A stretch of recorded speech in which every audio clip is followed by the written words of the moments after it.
Hey, man. What's up? Have you ever heard of the Luddites? The Luddites? The Luddites. Yeah. Yeah. Yes. Yeah. Have you? I mean, I know what a Luddite is. I didn't know if there was like the Luddites, like there's the Luddites. the Ohio State University. Right? What is a Luddite? Are these the people who are like pretty, like they're not like into technology? They embrace that stuff? Yeah. That's what we call them today. Right. That's what I'm saying. But we're wrong. But we're talking about something else. Well, we're talking about, I mean, that is where we got that idea from. We got that from the Luddites. But the Luddites are different. The Luddites, they got kind of twisted to mean something different today. My wife blew up in Panda Express because we rage baited her with this. I'm an army guy. That's what I said. I put my thumb down on the working man's head.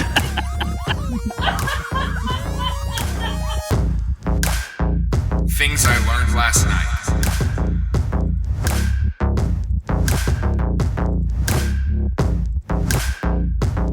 So the Luddites were an actual thing in history, and I think to understand, I'm aware of that. Well, okay. To understand it, I think we need to go back a little bit before the Luddites, to like the late 1700s, or I guess mid 1700s. Sure. This is the dawn of like the first industrial revolution, the 18th century, in Great Britain. Correct. This whole thing happened because there was two new cotton spinning machines that were invented in 1768 and 1779. And essentially what they did is they just like made making textiles a little bit quicker. It's a machinery. We know how machinery works. We know how the Industrial Revolution worked. But this was an interesting moment because for the first time in history, we saw this massive change to the way work was done. Because up until that point, basically everything was done in cottages around the city. And so if you made textiles, you were the person who made socks, and you did that in your little cottage. If you were the person who made flags or blankets or jackets, like everybody was little seamstresses and sewers and whatever terms that they have for those, all around villages, all over town. This technology came out that initially was used by people that in their cottages, which, by the way, this is where we get the term cottage industry. There's people working in their cottages on their different little skills. Yeah. And so all these... Where do we get the term cottage cheese? Well, it's funny you should ask. If people who were making their little seams, if they left those out overnight, it turned into cheese. And so that was cottage cheese. Oh. Yeah. And so cottage cheese isn't actually dairy. You know what I hate? String. I hate whenever I see a delicious looking dessert that someone's like, check out this high protein dessert, and it's like it's cheese. It's cottage cheese. You know? Yeah. You know what's ironic? I've been bringing this up. I know I've said this on the show before, but I've been bringing it up to Tim on almost every phone call, and he gets really mad about it. So now it's a recurring bit in our friendship. But just with us, not in the show. Because he was mad that I would, like the other day, I told him I made cottage cheese queso. Yeah, and he was talking about how much he loved it. And I was like, no, you hate that stuff. I love that stuff. I made cottage cheese. I put taco mix in it, a little bit of shredded cheese, and some jalapenos. And then it was like I put it in a blender, which is gross, right? Put it in a blender, blend it up, and I was like, oh, this is too grainy. It's not doing it. So I put a little jalapeno juice in there, loosen it up. Yeah. Yeah, you can subscribe to my recipes. I'm just making stuff. That's what it's called. My recipe book is called I'm Just Making Stuff. Just making stuff. And I'm a chef now. So. You know what's crazy about that? Bree's got an app that she uses that if we put this as a reel, if we clipped this, made it a reel on social media, she's got an app that will take that reel and turn it into a recipe for her. And so you could very easily do that. And she just has a list of recipes that she's seen on social media. Why does she need that? Like, well, don't they give you the recipe? The irony. Usually, all these people are like, check out the recipe. Yeah, she needs a separate app. Well, here's the irony of all of this. It's become a place where it's like kind of her home base now for recipes, and so I have sent her recipes. It's my app. It's called I'm Just Making Stuff. I have sent her like websites with recipes. And she just puts it in the app. You can't put it from website. You need a reel. Like that's So you gotta. So then it's you in the kitchen. It's you in the kitchen being like, "What's up, guys? This is a new recipe I found for my wife Bree." And I post then it's it, an but unlisted, it's just a private video. unlisted video that you're sending so that she can add it to her app. It's so absurd. That's some good husbandry right there. Yeah, I'm not doing any of that. Yeah. I'm just like, I mean, fine, make something else. Okay. You're like, yeah, forget it then. Actually, forget I even mentioned Forget it. about it. Oh, it doesn't fit in my. Oh, okay. I didn't say that. Yeah, sorry. Another bit that Tim loves to do right now, this is a favorite bit of ours, is if you're telling a story about someone that we don't know that person, we won't let you tell that story. If you're just like, yeah, I was hanging out with my old buddy Brian. I don't know that guy. I don't know him. I don't know Brian. Well, I mean, so he was no. I don't know that guy. I don't know that guy. I don't know who you're talking about. And we rage baited my wife so hard with finish this. the story. She made a scene at Panda Express. I'll tell you what. My wife blew up in Panda Express because we rage baited her with this. I don't know who you're talking about. Oh, yeah. I don't know. I'm talking about my wife. I don't know that person. Tell me a story about your kid. What story about my kid? I don't know, to say something that he did this week. Yeah, so the other day. I don't know that guy. No, I've attempted to hang out with that guy for a full year, and you won't let me do it. You've hung out with him a couple times. I've hung out with him exactly twice. You've hung out with him about as much as he's hung out with anybody. You've hung out with him about as much as he's hung out with you. That is how that would work.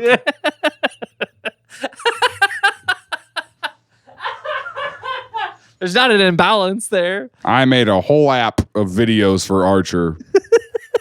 Hey, Archer, if you're watching this, I'm dead. It's pretty depressing, but worth it. There's an app in the App Store called Videos for My Best Friend's Kid. Videos for my best friend's first son, Archer. And then I have a separate app called Videos for my best friend's second son, Tim. Weird that you named him after yourself. It's a really long app name. And then I have a third app that's just called I'm Just Making Stuff V2. V2. Yeah, it was a lot of work to try to update, so I just made a whole new app. Yeah. Anyway, you guys get it. You guys like this show. Yeah. Remember that? Remember how much you like this podcast? Remind yourself right now, 10 minutes into this, just remember how much you like being here. So there were some wealthy people who built factories for the first time. Right. And all of a sudden you had people And all the like cottage core. Yeah, all the cottage kids started moving into the cities because that's where the work. That's what cottage core is, like a whole thing on TikTok. Yeah. So they move into the cities and they start working for these factories. They immediately start shutting down these people's home businesses. Yeah, and they start working in these factories, and it's almost immediate that they're called the stockingers, the people who were making stockings. The what? The stockingers. Okay. Yeah, they were people making stockings. And almost immediately we start seeing like these. How much was the demand for stockings? Yeah, everybody needs socks. I guess. Yeah. Yeah. And so they pretty quickly organized, and we started to see like actual action being taken. And so there's attempts like to go before Parliament and to get laws made to be like, hey, you can't let these factory people treat us this way. Pretty quickly. And the interesting thing was Parliament was just like, I don't care what you're saying to me. Like you can say it all you want. I don't care. We like these rich people better. I like their socks. Yeah, you guys are making cool socks. And so like I don't really care if you don't like it. Yeah, look. These have like designs on them. These have look, I can custom print my wife's face on these. My wife's face is all over these. But it's like not good yet because they don't. Because now you upload a picture and this is like someone's got to do like a painting with the stitches, and it's just someone who looks like. But they're using these crazy machines to do it, so they're like, yeah, dude. So it's pretty wild. So Parliament was like, they're creating jobs. We can't be mad at them. Yeah. We can't take your side. And You're this picture, to be clear, is this picture printed on the back of $1? Why is this in this art style? Why is this drawn like this? I don't know. You know what I'm saying, right? I mean, I know what you're saying. It does seem like it's dollar. It does look dollar-esque. It does look like a dollar. All right. Dollarita. And then came over the course of the latter half of the 1700s, we saw like attempts at different political actions. Yeah. and all of them were falling flat. Parliament wasn't listening. Nobody cared. It's important to recognize too, like the country at that time, like it was not a democratic state, so the people really had no voice. We're talking about Great Britain. The Great Britain, Yeah. UK. And so there was really no, like, the people had no voice. They had no recourse. Right. The people who owned the mills were the people who had all the say. Yeah. And so they... So much different now. Thank God. And so they tried. Thank God we moved beyond the time when rich people controlled everything. Oh. They tried for a couple years to reason with the factory owners. That didn't work. They tried for a couple years to reason with Parliament. That didn't work. They tried for a couple years to like get like organized action of like, we're not going to work. Yeah. We're not going go to on strike. We're not do all going this to stuff. buy stockings. We don't need stockings. Yeah. But none of that stuff was like Working. long lasting because people needed to still work. People needed their stocks. Right. And so like Their these stocks. things, these things didn't last. And eventually it got to the point where these people like kind of got backed into a corner. And we're like, I have no other recourse. And when for you this back a situation. Luddite into a corner, you better be afraid of those claws. Well, there were a couple like random events that happened here and there that turned violent between factory owners and the workers. Okay. And by 1788, so about 20 years after the first new spinning 1788. technologies. Isn't that song? I don't think so. 1738. Oh, there you go. Still don't know what it means. Yeah, it could mean something. Isn't it 1738? 1730. I know what you're talking about. Yeah. And we've talked about on the podcast before how I knew I had to break up with that girl. What? You gotta give a lot more context. There was a girl, and my total at Starbucks was 1738, and so the barista was like 1738. Yeah. Okay. This was also 2017, so this is like when the song was relevant. Yeah. And my girlfriend at the time is like, and she goes, "Is that a zip code? Why does he say that in that song?" And I was like, "Oh yeah, it's funny." And then I was like, "Oh no, you're genuinely asking me if that's a zip code. You're asking me if a 4-digit number is a zip code." And it was like it's like the end of The Sixth Sense when you just realize all this stuff, because I thought she was just being. Yeah, you started like connecting all the dots. I really thought that scenarios. she was You're making jokes the whole time, and then I realized I was like, "Oh, you were never joking. You're like, wait a second, You're just dumb. a little dumb." Oh no! Oh no, she's dumb. Oh no! And maybe that's my type, because another girl I had a crush on was dumb enough to be a flat earther. Maybe my type is just a little dumb. The irony is what you came in talking about today. Yeah. My wife is beautiful and smart and always thinks through every decision. And it's so crazy that I married someone who's just not my type. So not my type. Oh, my wife is not my My type. wife is not my type. My type is dumb. My type is dumb, and my wife is not my type. Awesome. All right, I'm not falling for that trap. I'll tell you that. I did a show in LA this week with Ian Bagg, who's a comedian, and it was his game show, and I was like, oh, that'd be fun. It's like a trivia thing and stuff. Yeah. And then he came out the gate hot with questions that are for sure cancelable. Oh gosh. Because his first question was, would I rather go on tour with Nate Bargatze or Carlos Mencia? Ooh. Two comedians who are pretty in the news this week. I don't know if people have seen. Nate for going to the UFC thing, and Carlos Mencia for being arrested for forgery and tax evasion. And so I literally was just sitting there. Forgery is pretty sick, though. I was forgery is kind of cool. I said I would go on tour with Carlos Mencia, but he had to do Nate's material, which is funny. And then another question he asked, this is how I got here, because he goes, all right, would you date someone? He goes, and this is three of us that were married, one single person on the panel. So he said, all the married guys, this is a world where you're not married. Your wife either doesn't exist or she's gone. Just don't be like, oh, I'm married. I would never date somebody. Do it for the bit. And he said, would you date someone younger than you? And two of us are 30. And so it's a dangerous question. And you're like, no, I like people my age. Because he doesn't specify like 26, I'm 32. I like people my age. That's a straight up like, and he just puts you on the spot in front of the whole audience where it's like, and you know, it's like, would you date someone younger than you? And you're like, hey, my wife is 2 years younger than me, and I love her a lot. There's one 30-year-old I like a lot. She's. I like that 30-year-old a lot. I like that one 30-year-old. Yeah. Next year I will like 0 30-year-olds. But I might like a 29-year-old. Okay, yeah. I had to look to be like, wait, hey, maybe dumb's my type. You know? Maybe I like people who are a little dumb. That was funny.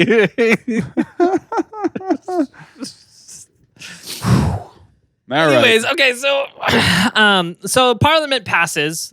I just feel like I had to share my answers to those questions in a safe space before he puts out that stuff on the general internet. Yeah, so that I have it on record that it's like, hey, just so you know, I was on the spot, and I'm not. Yeah. Unless you're kind of dumb. Yeah. So Parliament passes in 1788 the Protection of Stocking Frames, etc. Act. Which etc. act? Yeah, I think they had to really add. What it's called? Yeah, I think they had to add etc. because they're like, it could be other stuff. It could be other stuff. We know you guys are going to try to loophole this and being like, oh, I don't do stockings. Hey, we just reduced the price of our Patreon to $6.99 a month. That's one price for everybody. You get all the perks. You get the live hangouts. You get to join the Discord. You get early access. Whichever reason you're joining for, we wanted to make it one price because I hate that everything in the world is going up in price. And so we wanted to make this a little bit more affordable for everyone to do. And so, but also, the other goal is that more of you join it so that we can keep funding the show. I mean, like, how do I say that? That sounds like we're poor, and we are. We are. And no, but if you can't join us on Patreon, no worries at all. Another way to support the show is by sharing it. Please tell somebody you like the show, and thanks for being here for this episode.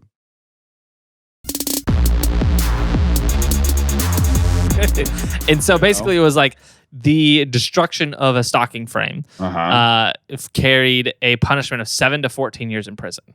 And so what they wanted to do is they wanted to like up that punishment because it would have been like the value of whatever that was. So this is in response to workers destroying some of the stuff. Yes. So they're like, so this is an act that protects the property of the top dogs. Correct. Okay. Yeah.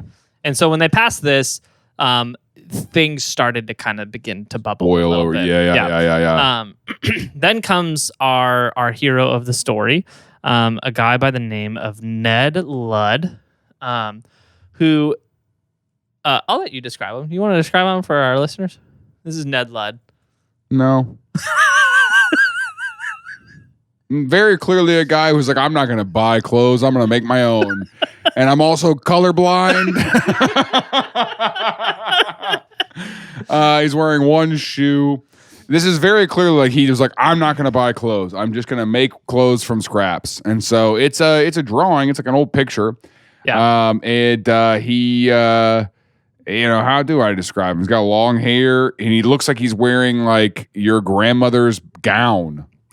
You know? I feel like he's wearing like a nighttime gown. The print from, remember the show, The Big Bump Comfy Couch? Sure. He looks like the couch. Yeah. And so he's standing, the leader of the Luddites, he's standing, and everyone else has like pitchforks. Normal clothes.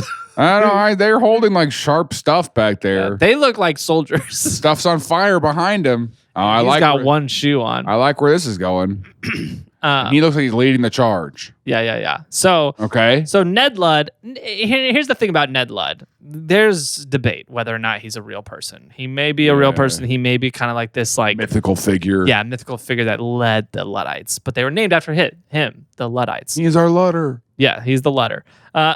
And so here's how this all happened. Allegedly, in 1779, Ned Ludd was working as a stockinger.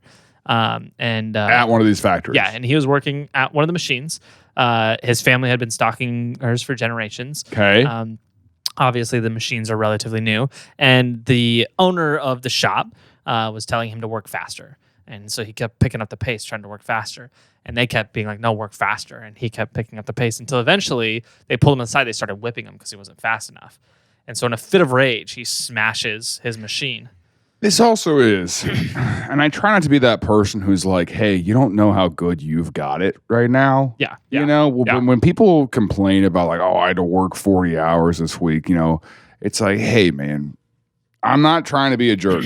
Yeah. But like they, you know, your boss at Taco Bell doesn't get to whip you anymore. Yeah. You know? Well, not after 2006. They made that illegal in 2006. It's Taco Bell was the only place that was allowed one to do of the it. 4 good things that George W. Bush did was he outlawed. It was the Taco Bell, etc. Act, which was repealing Reagan's earlier, but Taco Bell can do it act. But Taco Bell could do it, etc. Act. And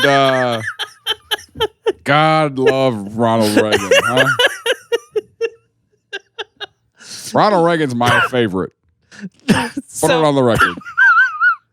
So the Luddites form around this like mythical figure. So he's getting whipped. Be real, and he's like, "I've had enough," and he does what? He smashes that machine. Okay. And so he destroys that machine, and word spreads that there was this guy Ned Ludd, and so he kind of becomes like a folk hero. Yeah. And whether or not he's true, we don't really know. Like he could have been not honestly consequential though, huh? Yeah, it doesn't really matter because then this sort of movement starts to rise around Ned Ludd of like, oh, hey. We can smash these machines. Yeah. We can seize the means of production. And so. That's his little giggle that he's got more in store for us in this episode. Also, he is putting a little bit of bait out there for me, and I'm taking it. I'm jumping straight in being like, I love Ronald Reagan. I love him so much. So that's the greed goblin inside me. Everyone has a greed goblin within that you have to fight. Yeah. All right. Because the greed goblin is just like, we should empire. We should take over. Right. We should grow our podcast and we should take over other people's podcasts. Yeah. You know, it's we funny you say that actually. The greed goblin inside is like, we should charge a lot more for our Patreon. But I'm fighting back and our Patreon is only $6.99 because everything else is so expensive. And I'm that's me looking my greed goblin in the eyes and saying, not today, etc. No, not today. So it really is. Did you saw? Sorry. Don't ever talk to me like that again. You saw. Get that out of my face. You saw Sam Raimi's Spider-Man, right? The first one. Sure. Did you? The first one in like the 2000s. Yeah. That's exactly Tobey what Maguire. the Green Goblin does. Yes. The Green Goblin is the same as the Green Goblin. Yes. You're right. It's like that little mask that's just like, make more, destroy.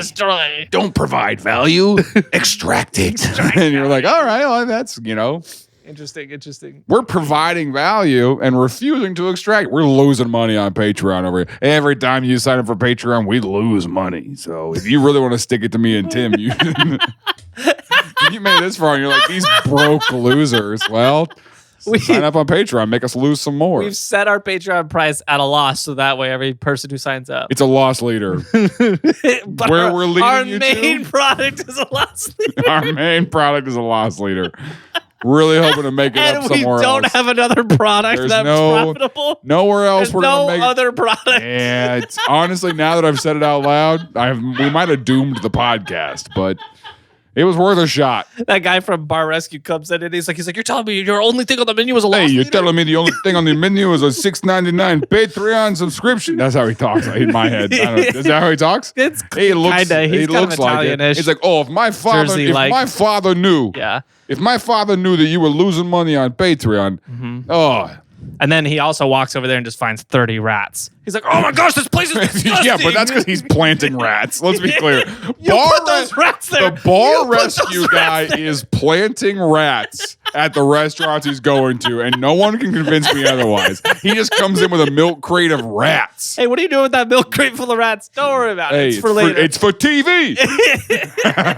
What are you talking about? You signed a contract. These rats are for the television, etc.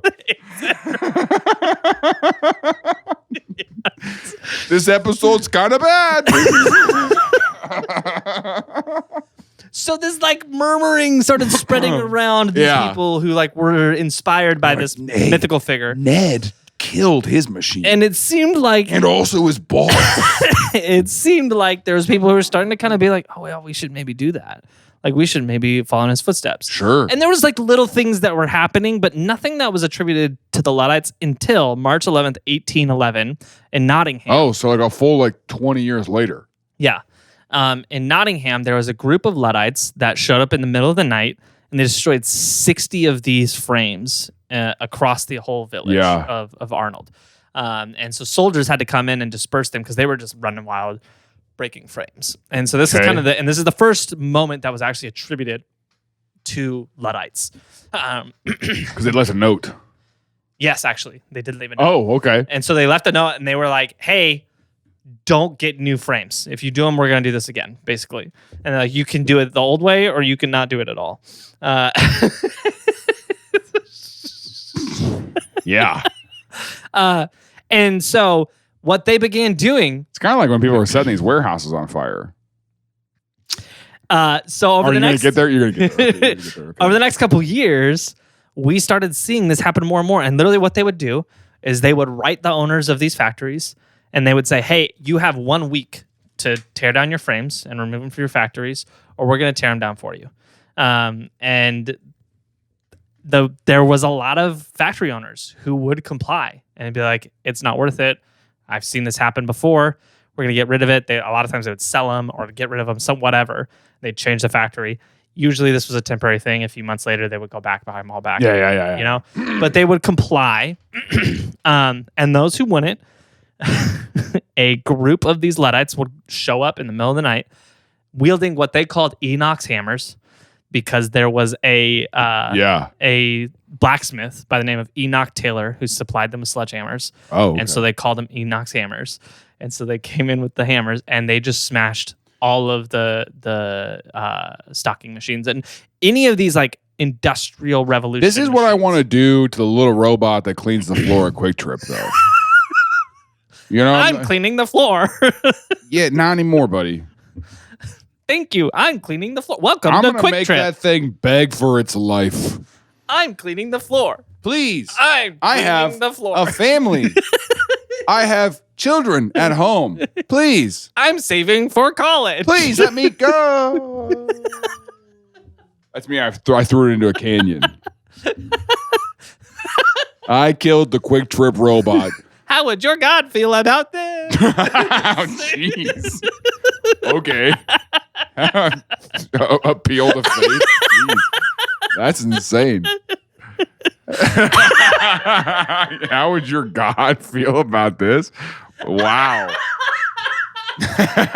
That's all right. What would your God think about that? You know, that's crazy. I think God would love it if we killed the robots. God wants us to kill Claude. Are you just gonna stare at me? I'm just waiting for you to continue. I don't know how the rest of the story goes. It's your turn to keep talking. Okay, fine. Okay, so God wants us to kill Claude. Oh man, Cain and Abel. More like Claude and Adobe. Did I send you that video? It was like a youth group. What just clicked? Was that you? Probably. There was like a youth group, and they were asking all the kids in the youth group what Bible character they want to be. Most of them pretty normal. And then this one girl was like, Abel. No, one girl was like, I'd be Cain because he killed his brother. And that was the whole thing. And then they just went to everybody else. Everybody else was normal. It's like this is like a kid, right? This is like a 6-year-old kid. No, this was a like middle schooler. Oh. Which I mean, probably just trying to be funny. I don't know, but like it did seem pretty serious. And then it just quick pans to her brother. That whole thing's gonna be like a Netflix documentary. That scene. Oh yeah, that's how it opens. It's gonna cool opening for a documentary. To be honest, I'd be Cain so I can kill my brother. Yeah. So what did the Luddites do? So we've been here for an hour and a half trying to record this episode. We've been here for so long. Oh my gosh. So the Luddites would send these letters to the owners. Okay. They tell them you've got a week to get rid of stuff. Or else.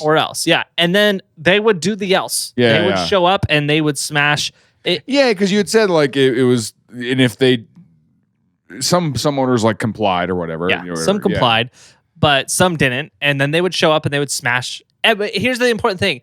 They would smash. Is this all a set of the Luddites new- like in one area, or is this the same group of Luddites going to different areas and being like, we're going to do it to you? So what's interesting is we can tell by like the behavior that there's clearly some cohesion here, and it's a large group. Yeah. But it's widespread enough that it looks like this was not. Enoch loved it. Enoch was ironically so- had to hire more people to help him make his hammers, and then he made these machines that made the hammers faster. Yeah, And then- he actually thought Enoch's hammer was such a cool name. He named the machine Enoch's hammer. Yeah. yeah. And then one day he got a letter. It was like, if you don't take those machines down, we're coming for you. And he's like, I don't know what you want to do, General Ludd. They call him General Ludd. He's like, because you need so many hammers. I can't make enough hammers. I can't make hammers fast enough for as many as you need. I can't meet the demand. Actually, that might be a savings grace. You guys don't have enough hammers to do this to me. I know for a fact you don't have enough hammers. And I'm not going to make you hammers to come hammer me. Well, the really smart textile manufacturers, they went and invested in Enoch's business. Yeah, So they were like, hey, every time you smash, I'm making money. Go ahead and smash. Yeah, I get paid either way. Destroy it all. It's all circular deals. I get paid either way, dumb. Yeah. So it's hard to tell, but it looks like what was really happening was these were like cell groups that were maybe a couple people from the different groups were engaging with each other, but the majority of them were disconnected cells that had heard about what was going on and they organized on their own under the banner of the Luddites. Crazy. But it wasn't one large, massive organization with a figurehead and leader or anything there like was that. no online forum for you to join. Yeah, it was a very nebulous thing under the same name, but it probably wasn't an organized thing with like Sure. a hierarchy. Sure. And so they were doing this for a couple of years, going around smashing all it. And the important thing is they would go into these factories. They would only smash the machines, like the new machines. Never hurting anybody They well, on purpose. uh, All right, never mind. They Then. only They hurt would only people- smash the machines and break people's knees. they only hurt people who tried to stop them. If someone tries to stop them, you're in the etc. you're the etc. You're becoming etc. right now. Becoming etc. You are etc. right now. Hi, I'm cleaning the floors, and you are etc. Becoming etc. is a 2013 worship band name. Becoming etc. Becoming Ugh. etc. You're becoming etc. Oh my gosh, dude.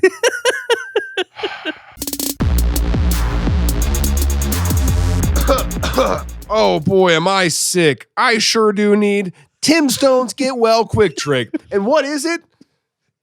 It's simply chug an entire gallon of orange juice. Wow, I forgot.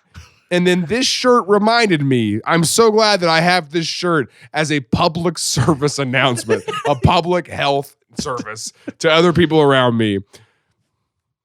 Do your part. Get this shirt. Shop.tilln.com.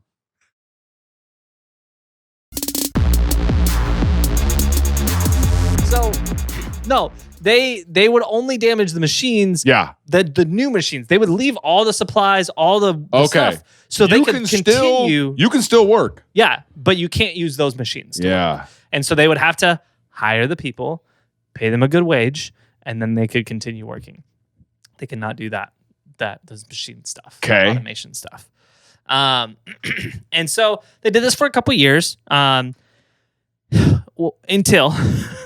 there was a very outspoken manufacturer by the name of William Horsfall. Horsefall. Ugh.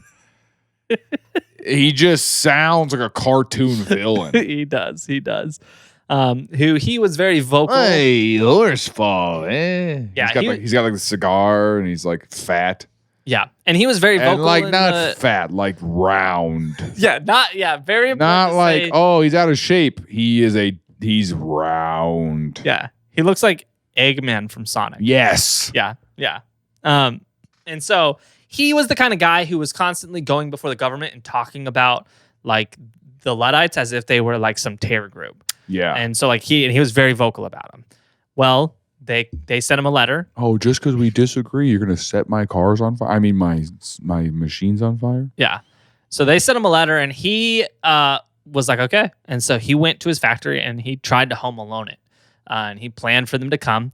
And this turned into a big like conflict between him and the Luddites. And he actually injured a couple Luddites, and one of the Luddites by the name of George Meller killed him. And so in Okay, just such matter of fact storytelling, killed him. Yeah, he injured a couple people, and then George killed him. George killed him. This is the way you went. Killed him. You're like, okay, yeah. He's dead. What is he gonna do? Well, your guy. Okay, freaking crazy. And so Killed him. So Parliament, And then he killed him. It was just so weird. Okay, so Parliament was like, whoa. yeah. So Parliament responds pretty strong. We can destroy the Pretty livelihood of thousands, but Horsefall, Yeah, you can't kill Horsefall. not Mr. Horsefall. And so they deployed somewhere, we don't know That's exactly. not a last name that exists anymore, huh? Horsefall? Horsefall. Yeah. The family line died with him.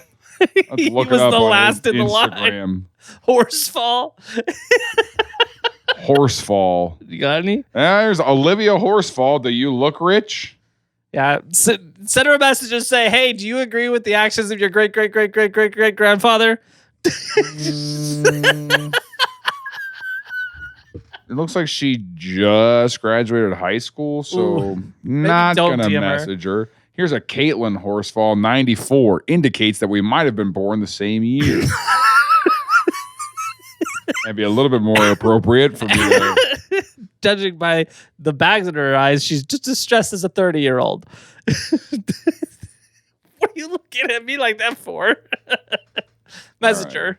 Hey, do you agree with the actions of your great grandfather? I couldn't even tell you who my great grandfather is. Hi, Abby. Are you aware that your great-great-grandfather, Probably more greats than that. great-grandfather Was a capitalist pig. got killed? Yeah, I assumed he was dead. Thanks.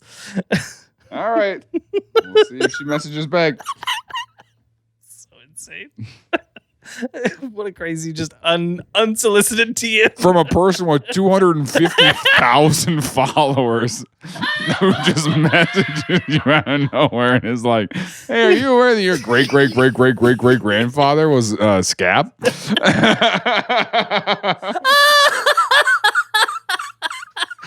Wild. Insane. So anyway, Parliament responds pretty heavily. They send somewhere in the ballpark of, we don't know exactly, but somewhere around 12,000 to 14,000 troops to the Midlands. Okay. And they're like, we're going to shut this down right now. Sure. Which, for context, this is the middle of the Napoleonic Wars. Great Britain is at war with Napoleon. Yeah. And that is That more one. that is more troops than they sent to that war. They were like, No way. Yeah. They're like, we're gonna They're like, yes, we need to fight back the French, but we also need to fight back the working class. Yes, exactly, actually. Woof. So this turns into like a war. They're going and they are still doing the same thing. They're sending the letters. They're showing up This at is night with their 1811, sledgehammers. 1812? Yeah, we're now There's 1812. also a war happening In the War of 1812. Yeah, Great for Britain. some reason, and I don't know anything about it. It was the Second American Revolution. Yeah.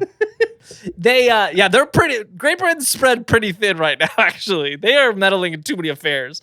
But they're like, this is the one we can win. Maybe that's why they're like, we need to wrestle back some control. Oh, maybe. Maybe. So the Luddites are continuing to send the letters. They're showing up with their sledgehammers. Okay. But now, whenever they show up, the army's just there for them. And so these turn into like intense conflicts where the army's doing army stuff and the Luddites are hitting them with sledgehammers. And so obviously the Luddites are losing most of these battles. I'm an army guy. That's what I said. I put my thumb down on the working man's head.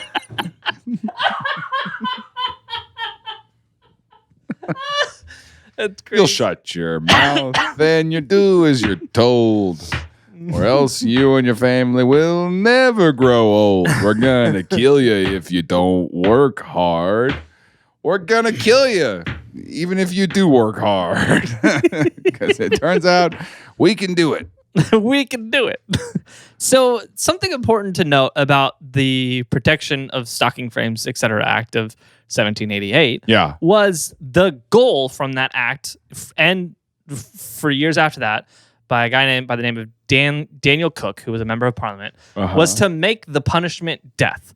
But he couldn't get the rest of parliament to agree with that. He's like, what do you guys think the punishment should be? And they're like, wow, probably years in prison. He's like, I think we should kill him. Everyone's like, that's a little harsh. That's a little harsh. And they're like, also in the way, how matter of fact you were about that's a little disturbing. No, I just think we should kill him. Kill him. And so this. Hey, Abby. What do you think we should do to workers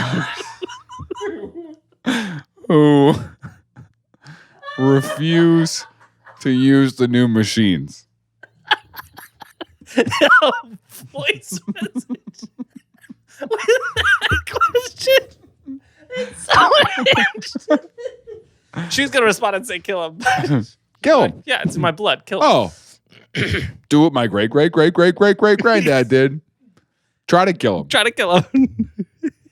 So that's crazy. Okay. So this situation is now boiling over in such a way that Parliament comes back. It's like whenever you're in Parliament and the guy next to me is like, we should kill them. And you're like, hey, relax, man. What are you talking about? And it's like, oh, yeah, what should we do if someone doesn't want to use these new machines? Kill them. Oh. Yeah, that's crazy. So all of this was kind of like bubbling over. Yeah, of course. And remember, we had the Protection of Stocking Frames, etc. Act of 1788. In 1812, Parliament came back and they passed the Destruction of Stocking Frames, etc. Act 1812. So very similar. It's just got a different first word. Yeah. And this one said, if you break a stocking frame, we're going to kill you. They got it passed. The death penalty. Yeah. And so there was a little bit of pushback right after this, and the Luddites continued doing their thing for a little bit. But then they started killing. Then they started killing people. Yeah. And the Luddites kind of disappeared pretty quickly after that. But also, this is the time where it's like, we burned people for being a witch or whatever. And it's like, just imagine like getting killed, and they were like, you destroyed a stocking machine. Yeah. And you're like, I didn't. And they're like, well, prove it. And you're like, you prove it. And they're like, no. And then they just kill you. Yeah, that's kind of, yeah. So what's interesting is they kind of disappeared from history.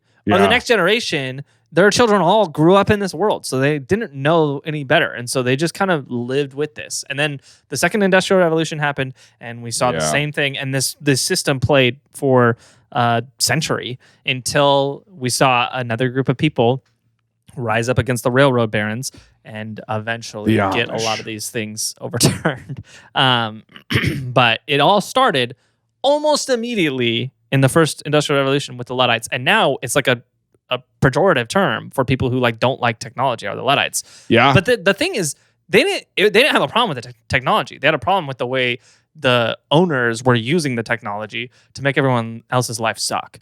That was their problem. And what's really interesting, it's interesting you brought it up, because there is a growing Neo-Luddite movement. Yeah. Where there are these people, these communities online of people who are setting warehouses on fire. They're talking about. And they're talking about burning down these data centers. I have not seen anybody take credit for it, but it is interesting that we are starting to see warehouse fires and these flock cameras getting destroyed at the same time that these Neo-Luddites online are talking about how we need to destroy flock cameras and burn warehouses. What are flock cameras? Flock cameras are that company that has been the private company that's setting up all these cameras everywhere. That's right. AI to like track and you. it's like license plate readers and stuff. Yeah, not and a fan, facial not a fan, recognition. not a fan, not a fan. You know what else I don't like? And this is something that I get mad at. And this is just out of my butt, to be honest. But I would like to know how much footage. What it seems like to me is that the majority of security camera footage that you see online is made up. What do you is either acted out or it's AI. Oh, yeah. And it's a way of selling you home security cameras. Oh, that's like, interesting. All these people, like almost every time I see some kind of sensational, like this person's breaking at my front door and they're kicking down the door, there's always a little tag that's like, buy this home camera.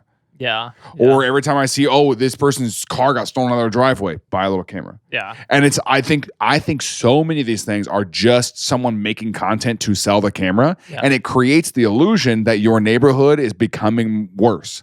That's interesting that you say that because I've noticed, we have a Ring and we have the Neighbors app. And in that, they have a feed of like all the stuff that people are talking about. And Ring will put sponsored things there. And every single time I see that, and I'm like, this isn't what Ring camera footage looks like. This is better. It is a camera that they turned black and white and they put the Ring logo on there and they say, look at what happened. Look what the Ring camera caught. Yeah.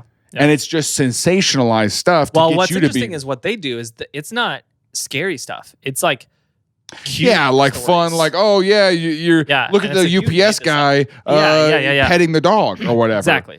Stupid. It's all a dog scam. is a dude and in a also costume. So much of the stuff they're trying to do, they're trying to get you because they sell that data that they can just be, look, we have a camera on that street and that's useful for law enforcement, and they sell all that data and they want to create a surveillance state and they want to push you against your neighbors and they want you to think that your neighbors are dangerous so you don't talk to them. Anyway, that's whatever though. We're not crashing out. But I'm saying, like, it really makes me irrationally angry when I see a sketch or I see this stuff on here, like, and I just go, you made this video to sell a camera. Yeah. That sucks. Yeah. That sucks. Yeah. And all those cameras are being used by the police state to track you and to know where you are and to pin a crime on you. I don't know how to pivot out of that.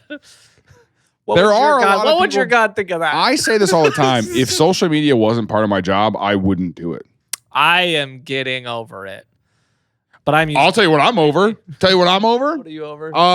The Echo show in my living room was showing me video ads this week. I walked in my living room and there's just a full-on video playing on my Echo show. And I told her, I said, Alexa, if you show me another video ad, I will set you on fire. And then she was like, I get that you're frustrated. Unfortunately, I don't have anything. So I literally put it in nighttime mode. Yeah. 24/7. Yeah. So now it's just a black screen with a clock on it. Yeah. Yeah. Because I'm like, I'm not going to be walking through my living room and now my peripheral's catching motion and now I'm looking at an advertisement. You want a Pepsi? No. I'm cleaning the floor. Would you like to buy a Pepsi? That's like that TV that they gave for free. Remember that? They would give you a free TV, but there's ads on the bottom. No. Yeah. Yeah. Get out of here with that. No. Yeah. Yeah. And if you hate ads as much as I do, you can join us on Patreon for $6.99. Funny, right? Funny to do an ad. I am getting to the point though where I see an ad. If I see an ad for something, I'm like, I'm never going to buy from you. Like, I don't want to see your advertisements. Don't show me your ads. I don't want to see them. I mean, I did the rant on the podcast before. I hate when brands comment on my posts because it's like, hey, you're trying to get exposure off of the views that I got. Pay up.